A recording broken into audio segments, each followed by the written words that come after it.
This episode of On the Beat is brought to you by Ingles. Shop online with Ingles Curbside Pickup. New curbside stores opening every week. Please welcome Mike Griffith.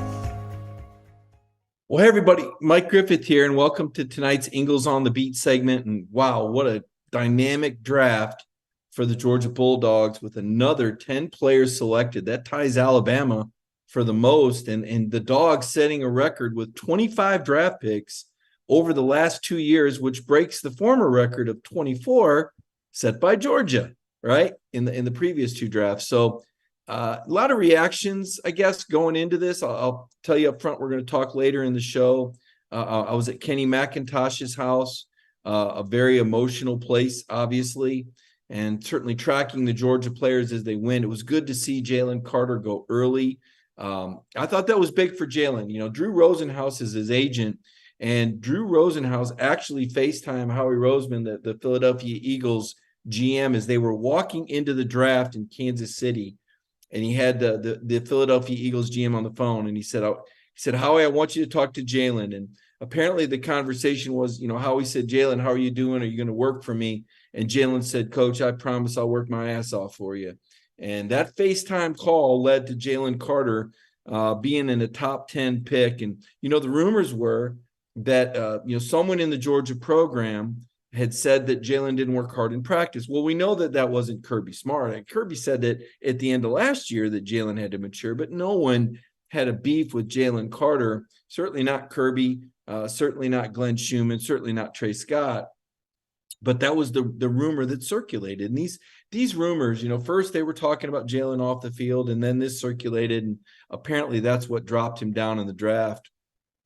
I'm going to bring Jim Nagy on, executive director of the Senior Bowl, former NFL scout with the Seahawks, the Packers, the Patriots. He's going to join us a little later in the program and give us some more insights into the players. But with Jalen going number 9 and then Nolan Smith going 30 also to the Eagles, that's 7 first-round picks off of that 2021 defense. And I wrote a column today, you may have seen it. I said the 2021 Georgia defense can rest its case as the best defense of the modern era. And I'd already argued that when, they only gave up 6.9 points per game in the regular season, which was the lowest since 1986 Oklahoma. But there was some people, and ESPN was among them. They did a story of ranking the all-time defenses, and they had Jeremy Pruitt's 2016 and 2017 Alabama defenses 1 and 2. And, I think Jeremy did a great job there, make no mistake about it. But I felt like 2021 Georgia was better. I saw that Alabama defense in 2015 and 2016. Georgia shoulda, coulda, woulda beat that defense. Jake Fromm is a true freshman, had him beat if that safety doesn't bite on Tua's fake, as we all know, the infamous 2nd and 26 play. So you're telling me that was a better defense than 2020? No, of course it. But that was the narrative from ESPN. So why write a story like this? Because I want to put the numbers out there. Because I want to correct this false narrative that and Georgia's not been getting its credit. And there's a lot of people that are lazy and take the low-hanging fruit, and they just want to talk about Alabama this and Nick Saban that. Well, look, folks, the facts are shifting right in front of your eyes. Georgia has won the last 2 national titles, and Kirby's defenses have been remarkable. In fact, as a part of this column, and you can go to DawgNation.com and read this for yourself, Georgia has ranked higher than Alabama in total defense each of the last 5 years. 2022, Georgia number 9, Alabama number 12. 2021, Georgia number 2, Bama number 7. 2020, Georgia number 12, Bama 32. 2019, Georgia number 3, Alabama number 20. And 2018, Georgia number 13, Bama number 16. So when ESPN did that story last year saying, well, the 2021 defense was 17th all time, I was like, what are you talking about?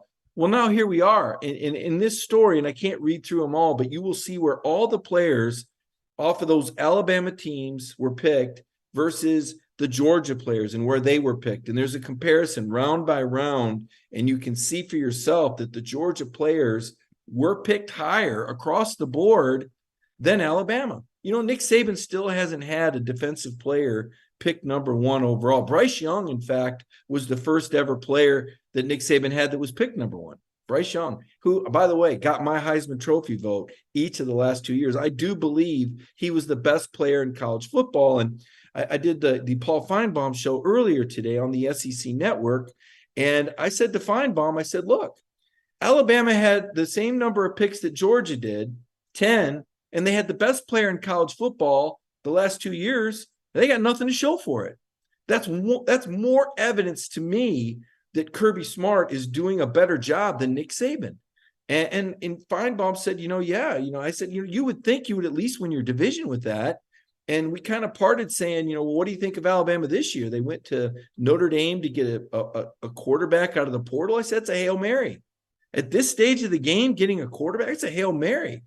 I said, yeah, Alabama could win the West, but that's about the strongest thing I'd say is that they could win the West. I think we've got to all tip our cap to Brian Kelly and the job that he did. Nobody saw this coming, and nobody liked him. His Southern accent didn't sound right, and it really didn't sound right when he tried too hard. But you get past that, and this guy did an incredible job winning the West Division at LSU in year one. And also, I also said I didn't think Josh Heupel would flip the Alabama-Tennessee rivalry in 2 years. I think Alabama. I think it's red alert for Alabama. And meanwhile, at Georgia, the three-peat's not a given. When we talk with Jim, we're going to go over some players. There's going to be a lot of Dogs drafted next year, too. You might even see more of them at the Senior Bowl. I haven't looked closely at the roster. I should probably do that. With all the new guys that are coming in, all the freshmen, I mean, this team is just so incredibly talented. There's still questions, though, and it's got to play out. So I'm looking forward to that. I wanted to say this, too. Stetson Bennett going in the fourth round, man, couldn't have been a better team. And I'm calling the shot. I'm calling my shot right here on this program. Stetson Bennett is going to be a star, a movie star. I am calling the shot. I don't know what he's going to do on the field. I'm not going to sell him short. He's number 2. He's in great position to get on the field. But Stetson Bennett and Hollywood are a match made in heaven. Think about this. Think about those NIL commercials she shot as the milkman and as the mailman and how much he enjoyed that. Because I was thinking to myself, what's Stetson Bennett going to do when football's over? I don't think he's going to coach. I don't think he'd like those long hours. He doesn't have his degree yet, so I don't have a whole lot of confidence he's going to be sitting behind a desk like Eric Zier, controlling millions of dollars for other people or helping people find mortgages or homes like that. I don't see that. But a movie star, I see it. Can you see Stetson Bennett? He can play himself in the movie, and he'll do remarkable. Because Stetson, when he tries to say the right things, he's kind of awkward. But you give him a role, he's unbelievable. So Hollywood came calling. Folks, trust me on this. Stetson Bennett is going to be on the big screen. I can see it. The vision's there. Stetson, if somebody shows you this crazy clip, you know I'm right. You know you'll enjoy being an actor. All the money, the West Coast, the sunglasses. Kenny McIntosh, I was at his house. He said Stetson's going to be surfing too. I said, man, are you serious? He said, yeah, he's going to be surfing. It's going to happen. Just when you thought that the Stetson Bennett story could come to an end, a whole new chapter opens up. And we're going to continue to see it play out one day on the big screen. I'm confident of that. So I'm excited about that for Stetson. It's going to be fun. It's going to be fun watching the Philadelphia Eagles with all these players. It's going to be fun watching the Pittsburgh Steelers. Congrats to them. Broderick Jones and Darnell Washington. Boy, they got 2 really special guys. You know what? Let me go ahead and take my halftime break. I want to recognize our sponsor, Ingles. They bring us to you every Monday night. And sometime after we get back, Nagy's going to join us. Known Jim for years. He's an incredible evaluator of talent. And we're going to get into all that good stuff here in just a few minutes. But right now, I want to recognize our sponsor, Ingles.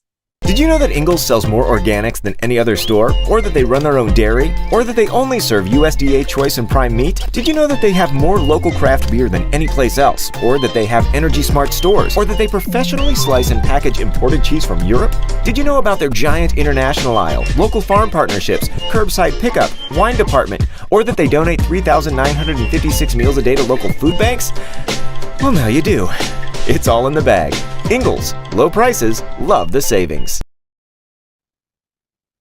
Welcome back. Jim's going to join us in just a few moments. And the Kenny McIntosh, I want to tell you a little bit about that. So I went to his house Friday and Saturday, and Kenny's brothers were there. RJ, who played at Miami and then later in the NFL. Brother Dion, who played at Notre Dame and Washington State, who's headed up to Ottawa of the CFL. And the family, they had more than 50 family members. They rented an 8,000 square foot villa.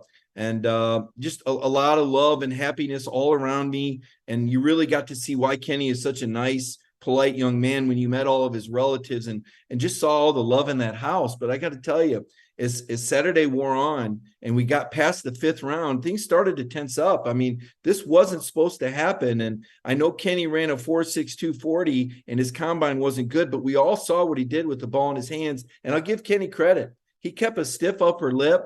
And he kept a really positive disposition and stayed positive and happy. And he's still holding the babies in his family and sitting next to his mom and dealing with his brothers.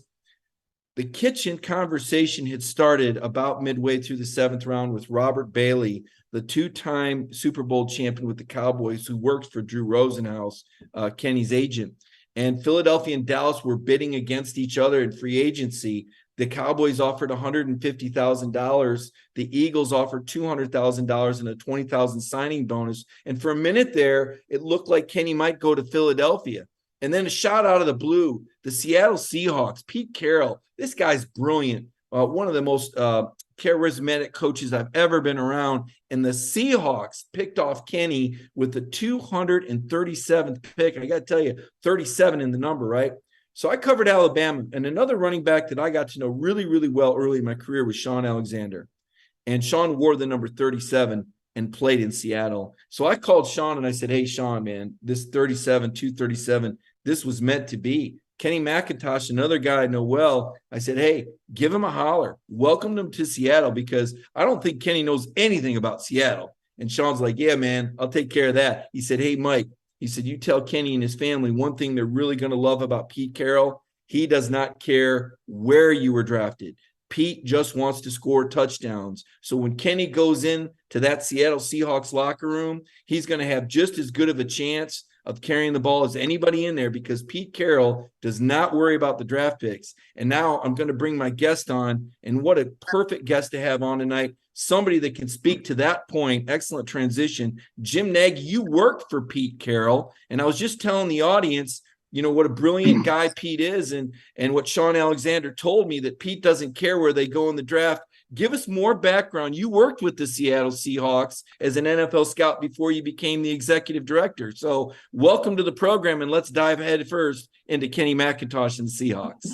All right, we're getting right after it. Yeah, I think you're right. I think there's no better evidence of like Pete playing whoever he wants to play than the Russell Wilson thing. Yeah.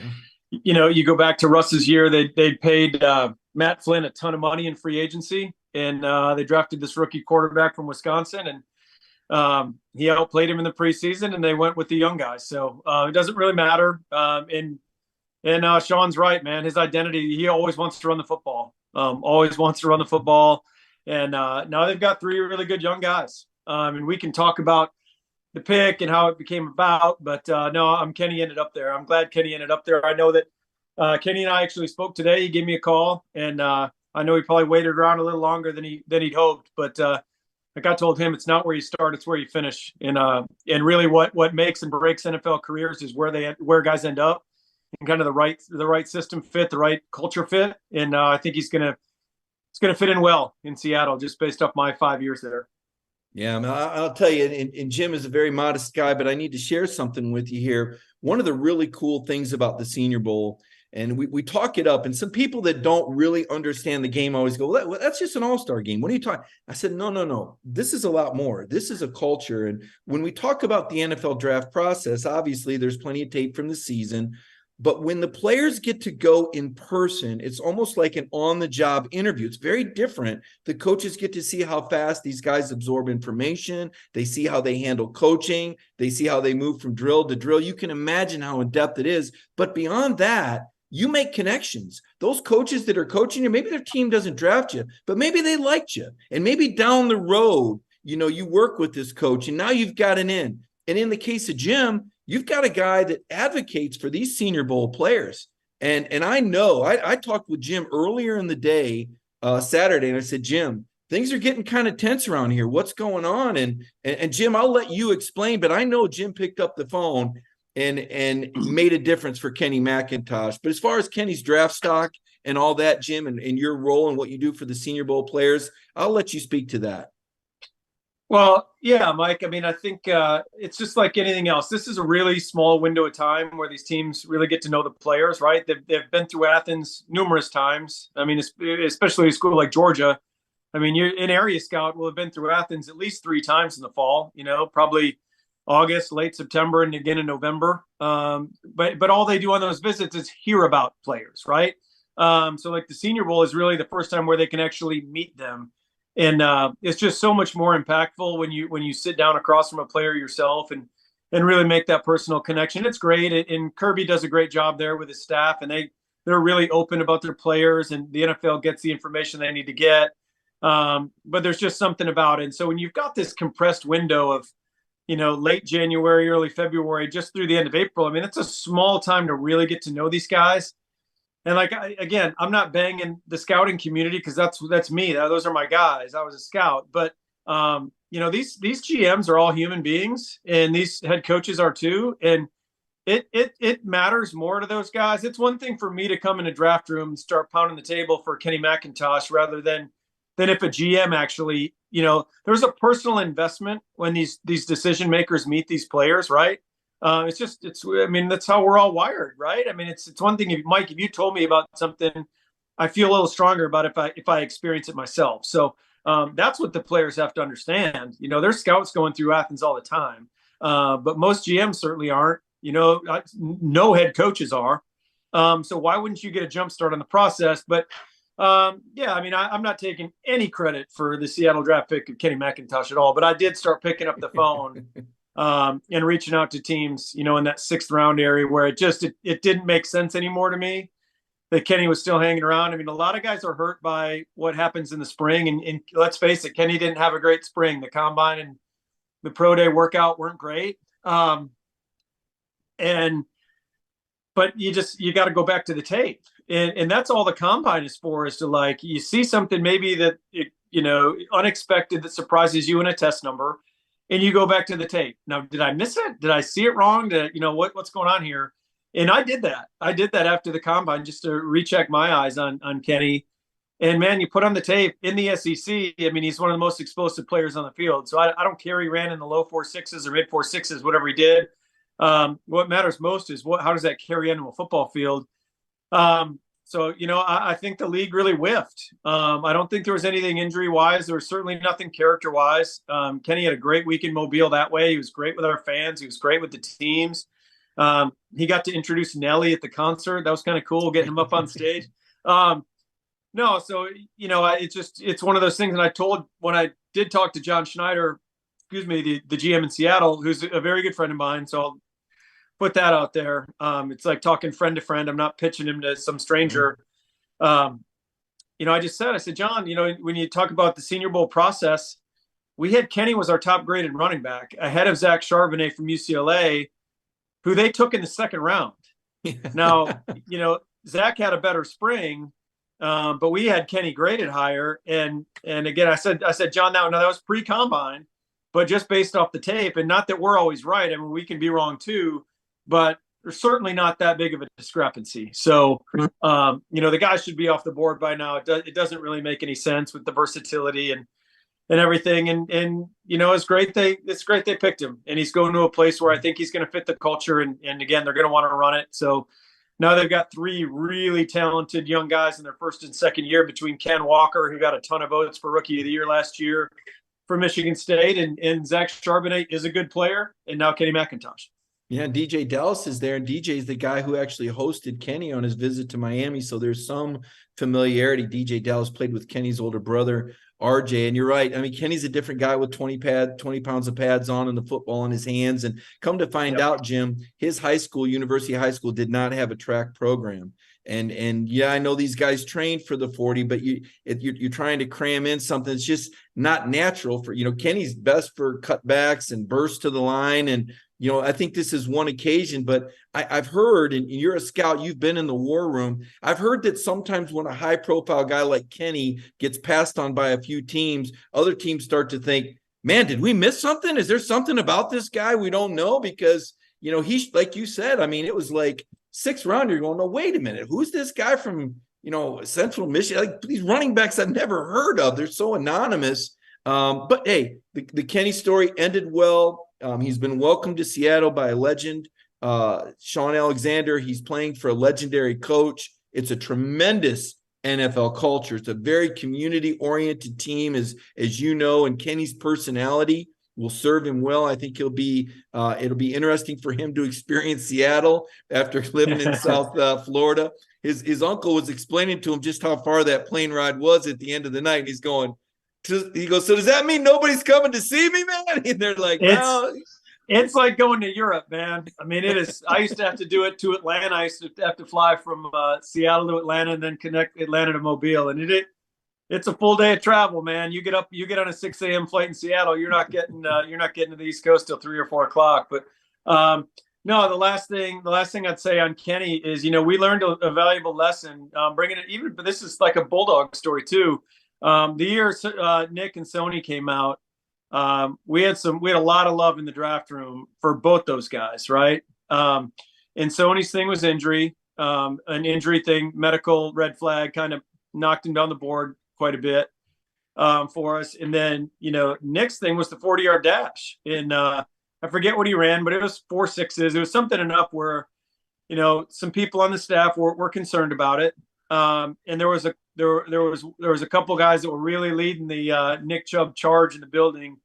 And one of them did a really comprehensive study on all the running backs over the last like 25, 30 years that ran 4.6 or slower. And I'm telling you, Mike, it was like a who's who of the Pro Bowl. Like wow. It was one Pro Bowler after another. So like I always tell young scouts that we have at the Senior Bowl, like to me, the most overrated thing for a running back is top end speed.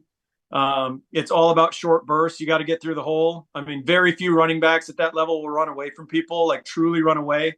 I can think of like 2, Chris Johnson, who we're putting in the Senior Bowl Hall of Fame this year, and Jamal Charles, who was a running back I was with the Kansas City Chiefs for 4 years. So those guys were true like breakaway home run guys.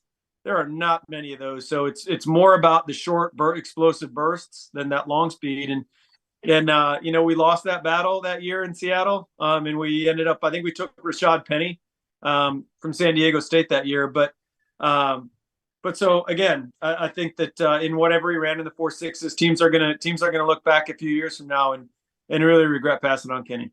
Yeah, I heard you say he was the best value pick of the NFL draft, and coming from you, Jim, that's incredible praise. So I guess I got to ask you about the Philadelphia story. Howie Roseman loves them dogs. I mean, now obviously last year he took Jordan Davis and Kobe Dean, and I was talking to Howie this year at the Combine, and I said, you got 2 of the best, man. I said, Jordan Davis and Kobe Dean. He goes, let me tell you. I said, these guys left some big shoes to fill, and he goes, yeah, I saw they really struggled without him this year. And I said, well, yes, I know they went 15-0, but trust me, you got 2 of the best. Well, obviously, and he went on to rave about the Georgia players, and I did a story about how he's saying that Kirby develops the right kind of guys, and then the next day the Jalen Carter news broke, and I said, boy, I wonder if he well, not only did he not regret saying it, he picks Jalen.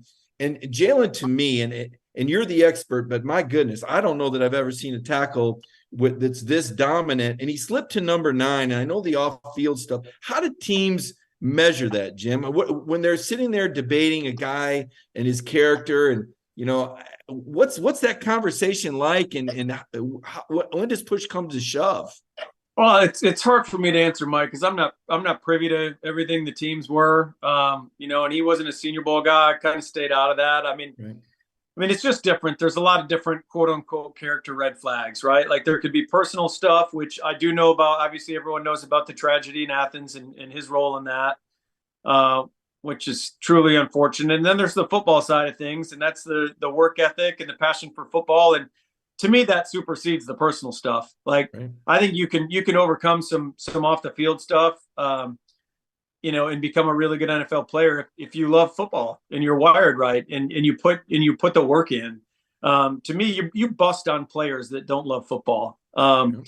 Again, because you get more time and you get more money at the next level, like all those laziness issues, whatever it might be, like that stuff's exasperated. So I don't know the particulars there. I just do know, like, I was worried if Seattle took him. Like, I just didn't know if being that far away and if that was the right place. And again, they nailed the draft last year. I mean, I think it's widely known that Seattle probably had the best draft last year, and they were unwavering when it comes to, like, they took the guys they say that are Seahawks, like guys that really truly fit.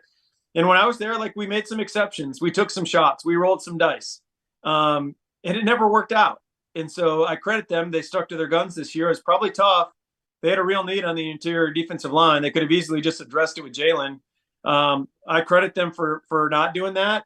But at the same time, I'm talking out of both sides of my mouth. I think I credit Howie for taking the shot he took because, just speaking to some people in Athens, and you could probably confirm or deny this, but I've heard that, Nakobe Dean and Jordan Davis were two guys that Jalen Carter looked up to and was close to. So if anyone's going to help pull him along, and it sounds like he's going to need a little bit of that, it's those two guys, and then Nolan Smith. And again, you know him much better than I do, but I got to meet Nolan at the SEC Media Days this year. And knowing the people in the building there, like, he's a totally squared away guy and mature and comes across like an adult when you meet him. So now he's got three guys. I don't know Ringo at all, but like, that's at least three guys that can help Jalen Carter with the transition to a bigger city and a different city and just becoming a pro. So, man, if you're the Eagles and you got a chance to hit on this guy that talent-wise should have been the first, second, third pick in the draft, and you got a chance to get him later, I think it was a good swing by Howie. We'll see. No doubt. And you nailed it, Jim. Jalen's going to be around the leaders that guided him at Georgia, guys that he trusts, guys that can, give him the yellow light and say, whoa, this is the pros. We don't. And I think Jalen has learned a lesson as well in terms of the accountability. Like you said, very unfortunate tragedy, but I think that shook him up. I think that affected his preparation for the pro day. Kirby hinted at that. Kirby talks a lot between the lines. If you have some, premonition of what the circumstances are, you can kind of read Kirby. And I think it shook Jalen up, and certainly dropping to number 9 was a wake-up call for Jalen. And now he does have his brothers waiting for him in Philadelphia. And I said, a month ago, if the Eagles get Jalen Carter, hand him the Super Bowl. And obviously it's a long season and there can be injuries, but right now that team looks unbelievable to me. Speaking of guys that I think went to the perfect place, and Jim, before you came on, this is going to sound like one of the most wild analyses you've ever heard on Stetson Bennett. I said he's going to be a star, but he's going to be a movie star. Forget the football career. Hollywood is going to eat this guy up. Somebody's got to play the role of him. Why not him? He sure ain't going back to Blackshear to be a farmer or coach football. He's got to go somewhere. He doesn't have a degree. He's not going to be working in a marketing office, handling $1 million accounts and selling money. He's not going to be coaching because he's not going to like those hours. Hollywood and Stetson Bennett are the perfect match. Now, for the football part, I'll leave that up to you. Speaking of mentors and leadership, and one of the concerns with Stetson, could he be happy being the number 2? I got to think Matt Stafford's one guy that even Stetson Bennett can say, okay, I'm the backup for now. Your thoughts on Stetson to the Rams? Yeah, I mean, it seems like a good fit in terms, if things going to click with just having the Georgia connection. You would hope there is a respect factor there between Stetson and Matthew. I mean, Matthew's easily the most talented Georgia quarterback ever, right? Unless I'm missing somebody. Yeah, right. So yeah, you'd hope that relationship was good. I don't know. I mean, that, I would think maybe that, and just totally spitballing on this. I don't know anything about this, but maybe Sean McVay and Les Snead, their GM, reached out to Matthew to get his take before drafting him. And maybe, and if that's the case, then Matthew gave him, an assurance that he'd be there to help him out. So, yeah, it seems like a good fit, and they need a backup quarterback. I mean, he could be talent-wise, he could be the number 2 next year, not the number 3. So, it all worked out as good as it possibly could for Stetson. It really did. It just optimal situation for him. And yeah, Stafford said, yeah, I looked pretty good in the championship game. Let's take him. I mean, obviously there's got to be more that went into it. McVay said, well, he's had these long conversations, had his eye on him a long time. All right. Well, it'll be really interesting to see. Now, some Senior Bowl guys, one of my favorite stories of the Senior Bowl, and really one of my favorite stories of my career, you came along on your white horse for Warren McClendon.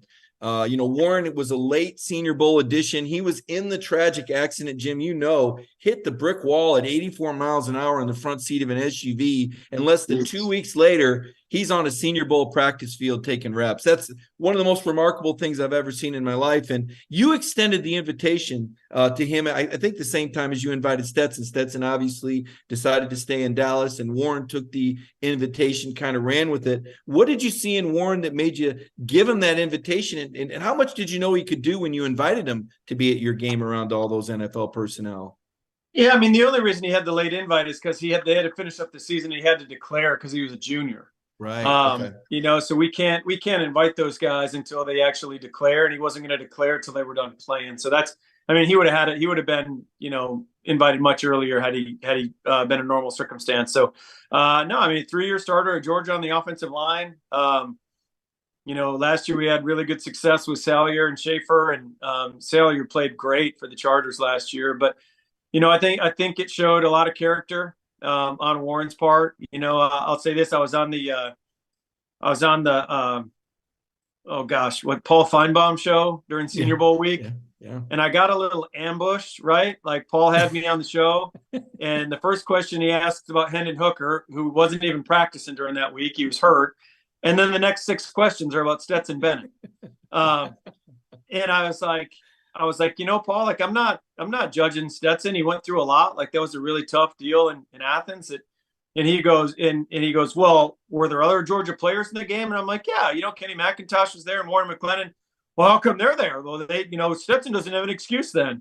And he goes, and McClendon was even in the accident. So what's Stetson's excuse? So anyway, it showed an incredible amount of just everything. I mean, mental toughness, courage, just to get in a headspace where you could come down and compete. This is an intense week, man. I mean, you've been down here, you've been around it.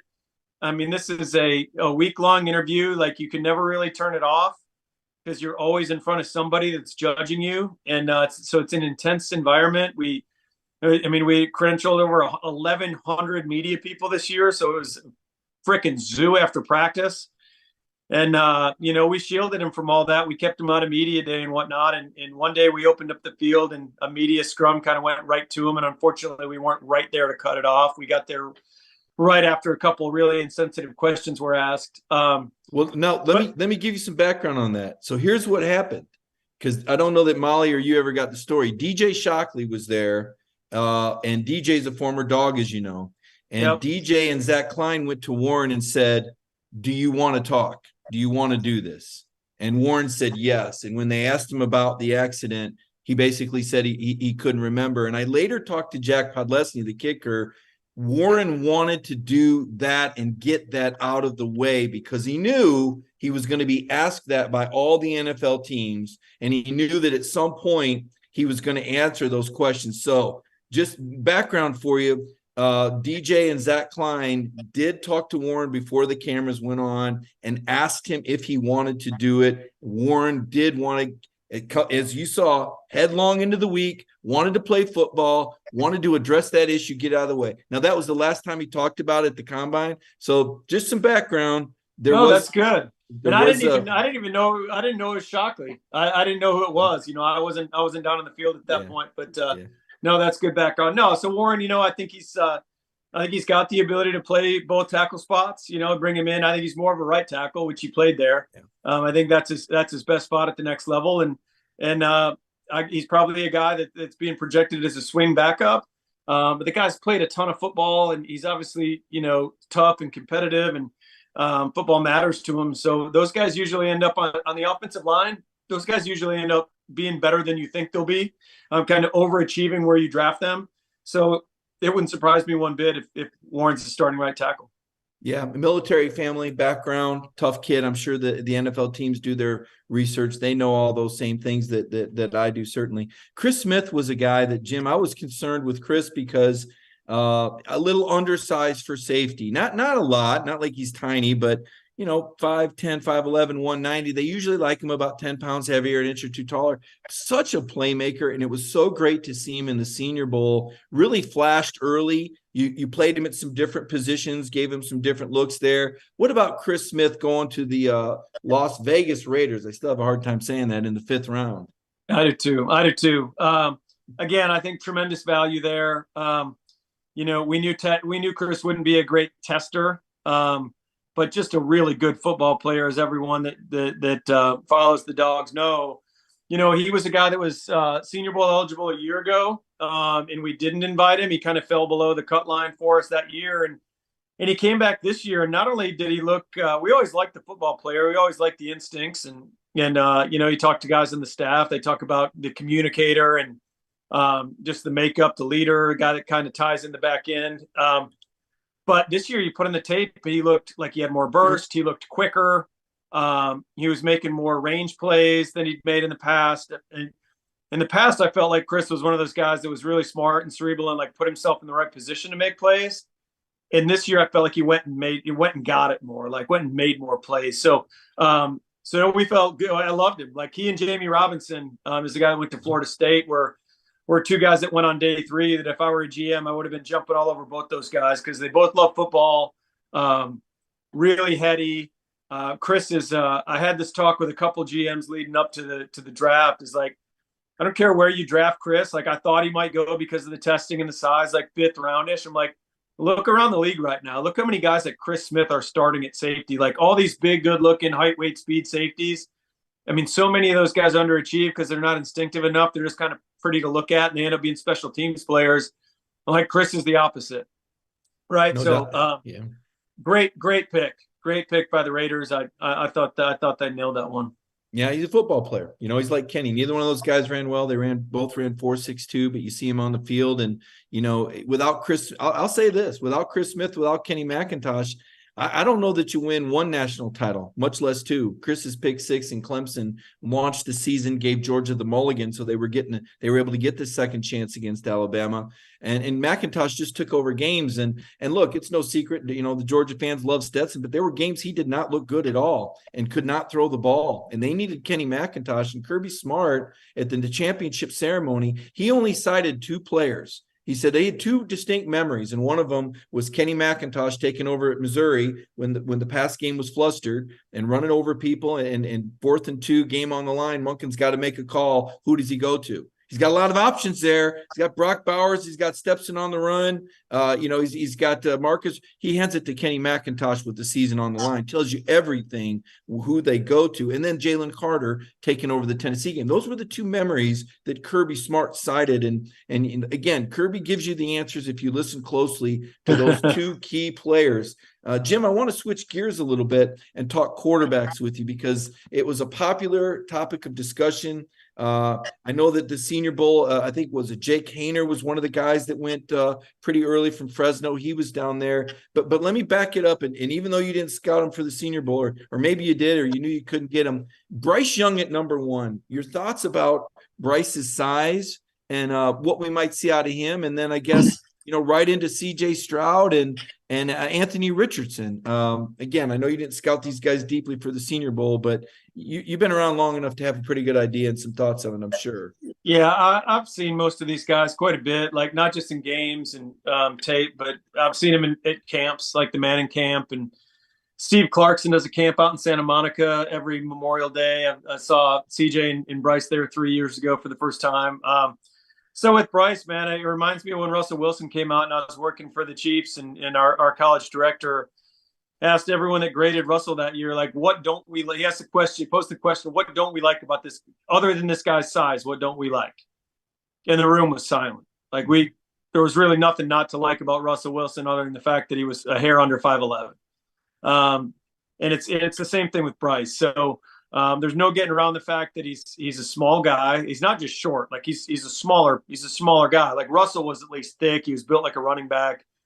But other than that, man, there's no, I mean, unless you're really trying to be nitpicky and poke holes, there's not a lot there in the quarterback skill set or how he's wired that gives you pause. And So there's a roll of the dice with the size. There's no two ways around it. You know, I mean, you're rolling the dice a little bit that the guy can withstand a 17-game schedule in a more violent football league. So I get it. It's the SEC, but I promise you, if you go to an SEC game on a Saturday and a Falcons game the next day, I mean, it's a different level now.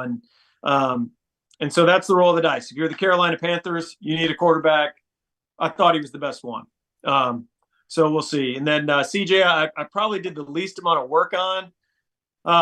Really natural thrower of the football. That the first time I saw him at that camp, it was just beautiful. The ball comes off his hands so clean. Ohio State's been hard to judge quarterbacks. I mean, that system, Ryan Day does a great job. They've got an incredible offensive line. I mean, this year's offensive line, four of the 5 starters got drafted. I mean, so he's sitting back there. He's always in a clean pocket. They're huge window throws. He's throwing to Chris Olave, Garrett Wilson, Smith and Jigba, Marvin Mittens Jr. I mean, it's ridiculous. Like, so it's hard. It's hard. Like, how good is this guy? But he's got a lot. I mean, he can really throw it. He played really that Georgia game at the end of the year helped with the projection. And then, Anthony Richardson's interesting. It's different in this job now. When I was in the league, I didn't have social media. I didn't pay attention to anything on the outside. Like scouts refer to it as noise. You block out all the noise, you make the eval yourself. And then once you feel comfortable in your evaluation, then if you want to, click around on social media or something, see what everyone else has to say, that's one thing. But, with this job, I live on social media, so it's hard. Like there's just constant noise and I live in the noise. So, I'd heard all this stuff. And I'd heard how raw he is and all this stuff. And then I actually sat down and watched the tape. And there's obviously a lack of polish and lack of development. He's played 13 games, but he's not as far off as I thought people were making him out to be. He's got rare ability. And I said that last summer. He was at the Manning camp with Will Levis, and those two were head and shoulders above everyone else there physically. From a physical tool standpoint, it wasn't close. And Bryce was there. But like arm strength, just size, presence. I mean, those guys were different. And then I saw him throw last spring. I was in Gainesville. Billy Napier brought me down to speak to the team about the draft process, and I stuck around there for a couple days and watched practice. And my God, I mean, this dude he's different now. I don't love the Cam Newton comparisons. After watching him, like body type, yes, because he's such a big looking athlete. We haven't seen one of those.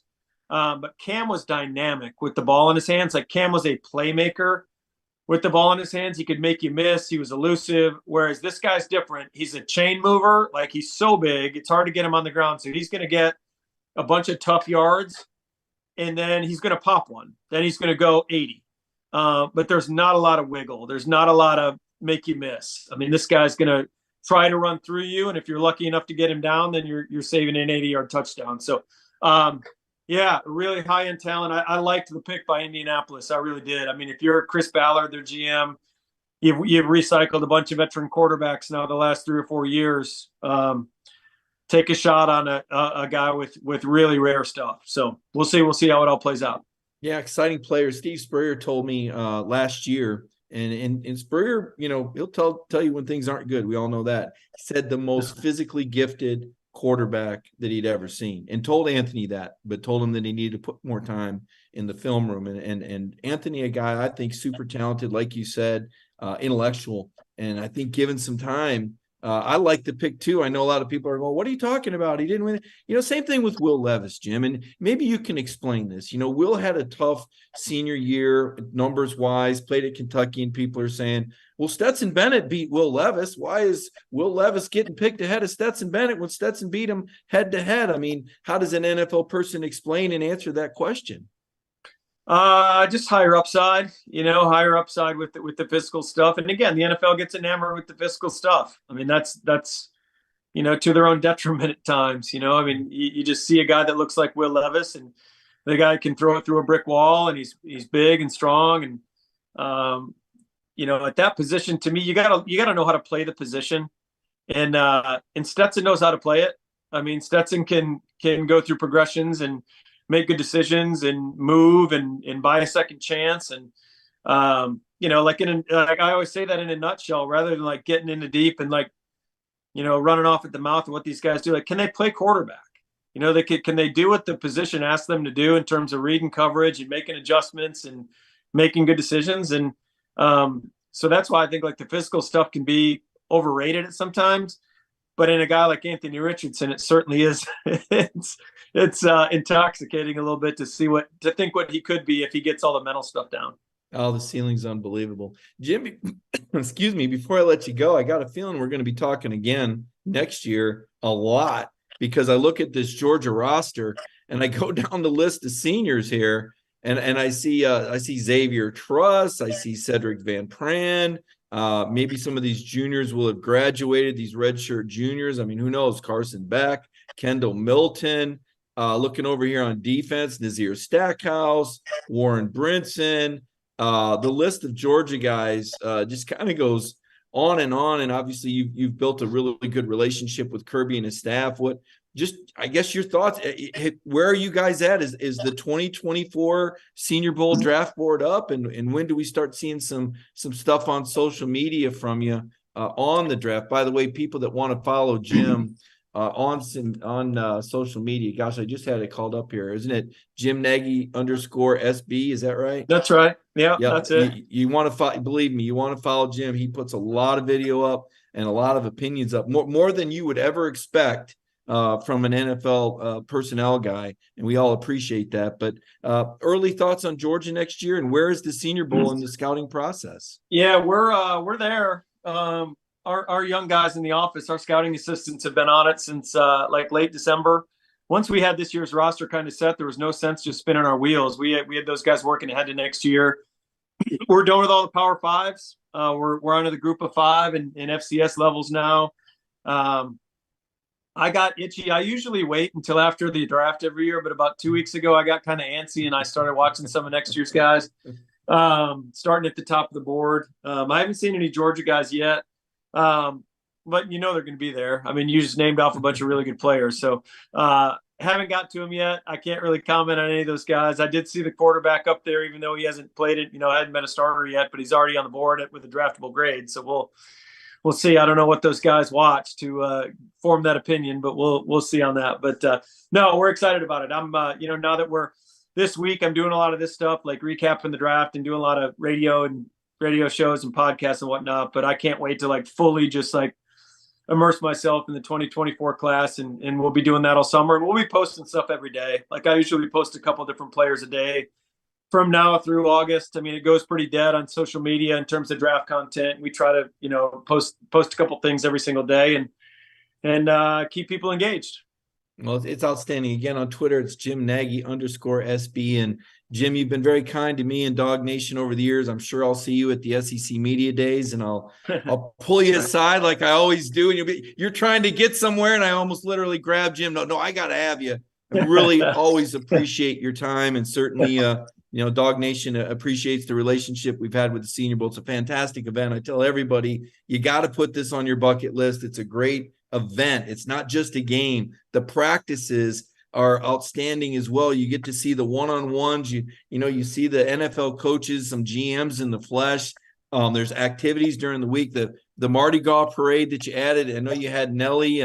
It's just a fantastic. And I was born in Mobile, so I'm a little biased. I enjoy that week down there. It's always special to me. So, Jim, I really, again, thank you so much for your time and your analysis. You're a real guiding light for a lot of journalists. That, there's a lot of guesswork, and I don't want to say fake media out there, but to talk to a legitimate NFL Super Bowl, and I always ask you this, I always forget, how many Super Bowls were you a part of during your NFL career? 6. I was like 6 in 18 years. I was pretty lucky to be around some really good quarterbacks and some good head coaches. But I will say this, like the only thing I can put on my resume that's like unique, I'm the only person on the planet that lost the undefeated Patriot Super Bowl on the David Tyree helmet catch. I was working for the Patriots then, so I lost that one. And then I was working for the Seahawks on the Malcolm Butler interception. So if those two historic, iconic plays in Super Bowl history don't happen, I could have been 6-0, but I was 4-2. But I lost both those games in the stadium in Phoenix, Arizona, or Glendale. And my wife and I said, if we ever get back in the NFL and the team I'm working for is lucky enough to go to a Super Bowl, if it's played in Glendale, we're sitting our butts home. We are not going back out to that stadium. We are not going to jinx it a third time. So. Oh, man, that's outstanding. Jim Nagy, thank you. Everyone watching tonight, thank you so much. I hope you enjoyed our presentation of Ingles on the Beat. Tomorrow morning, don't forget Brandon Adams every day, 10 a.m., DawgNation Daily. Wednesday night, Jeff Santel. I'll be back on with Brandon on Wednesday, and there'll be all sorts of content on DawgNation.com. Everyone, have a great week.